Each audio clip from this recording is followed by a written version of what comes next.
முதல் கோரிக்கை வந்துட்டு சுத்திகரிப்பு நிலையம் அதுதான் கேட்டிருக்காங்க. 20 வருஷமா அது வந்து 2 தடவை அமைச்சரா இருந்திருக்காரு, எம்எல்ஏவும் இருந்திருக்காரு. இது வரைக்கும் செஞ்சு கொடுக்கல.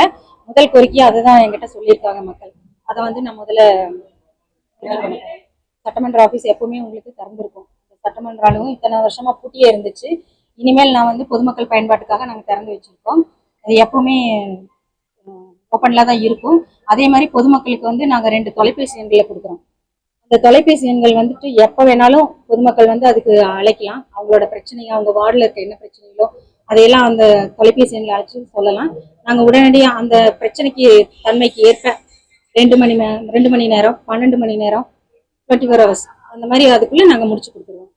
7305081179. இன்னொரு நம்பர் வந்து 7305981179.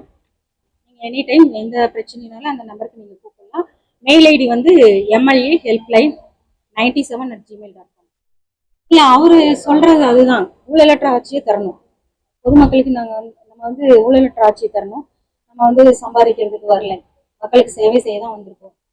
மக்கள் வந்து சேவை செய்ய தான் எங்களை தேர்ந்தெடுத்திருக்காங்க, தளபதி தேர்ந்தெடுத்திருக்காங்க. இந்த தளபதி சொல்றது அதுதான், ஊழலற்ற ஆட்சியை கொடுக்கும்.